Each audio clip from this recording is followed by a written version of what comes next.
So this is a video of a demo of OpenBooks Alpha version 0.3. So I've changed a lot since BasicBookReader.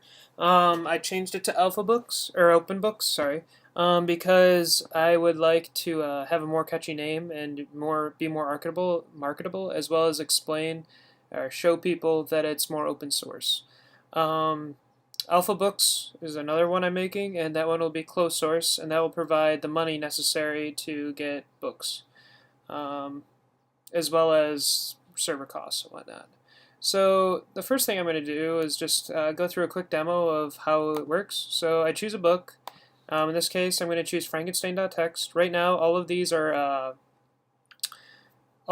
books are free. They're off copyright. Actually, first thing I'm going to open is image.txt. So as you can see, BasicBookReader was only lines of like words. I recently added it so you could have pictures. I can explain how I did this and how you can do this if you want to add your own book. And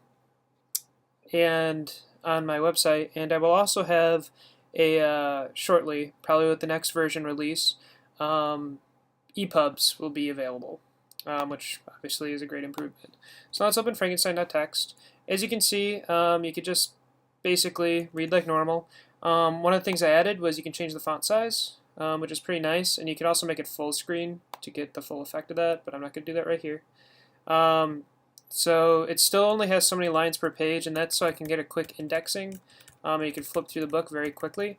I may do some math and figure out how to make this more efficient, but as of right now, that's what it is. I don't know if I showed before, but I added a chapters section so you can quickly search chapters. It's a little bit off because basically all it's doing right now is searching for this chapter term, but it's still fairly efficient. That'll be improved as well as we add more features. But I didn't want it to be indexed that way, like a user actually has to index it. So right now you could also switch to pages. You can disable statistics, which I'm not going to do because I want to show the statistics. You can provide a rating, which we keep track of. You can click next, or you can use the keyboard. So there's also, you can like bookmark it and switch books and whatnot.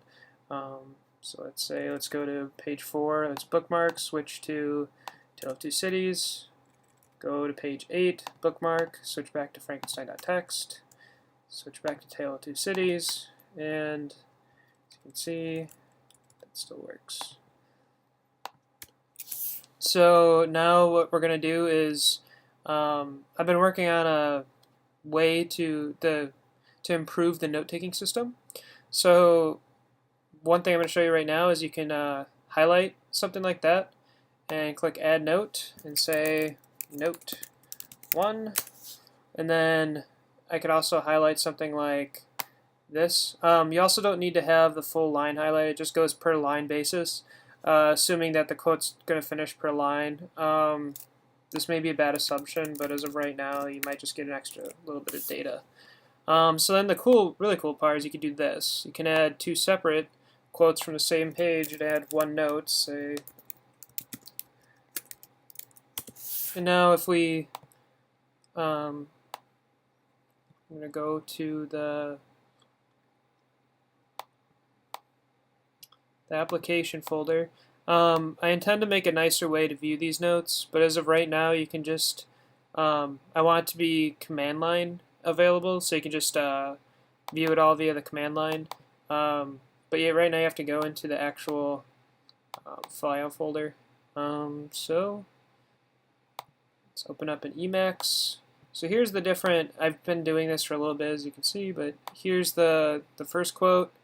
Here's the second quote, and here's the third one. You can see we have the first one right here and the second one right here. So it does take an ordering. And it's not perfect. There's obviously a lot of bugs, but it's still, I think, significantly better. One other really cool thing is if you just draw a line across a word, it opens up in a new file the word, hopefully, that you highlighted. It doesn't always work, but sometimes, especially on the last one, you could usually get that to be like fly. It's not perfect, but obviously it's a work in progress, and if anyone has any way of improving that, I would greatly appreciate it. So that's that. So the last little part would be the statistics. So the statistics have been a little bit improved, not much. As you can see, you can still get the May to May. And if you have, say, an April in here, it'll start drawing a graph. So let's go to journal. There's nothing in there. So let's go to Frankenstein. So I have a lot of journal entries here. So this is a great example. You see how it's all cluttered? We can stretch it. And this is the horizontal stretch. Then you can switch to date, times. You can zoom in and zoom out. And let's do times per page. As you can see, that's pretty nice. We can move it closer. We can do that. We can move it really close. And we can zoom really far out or really far in if we want. You can get really far in there. But the idea being is I wanted you to be able to view all statistics in-app. It just seems to be working pretty well. And that is, you can also view ratings. I didn't rate anything, I don't believe. But there's that option.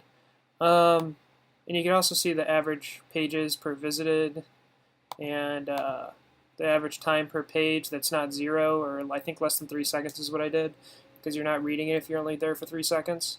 So that can show you how long it takes you to read the average line, or the average page. I was thinking about doing also a line one, but that's a work in progress.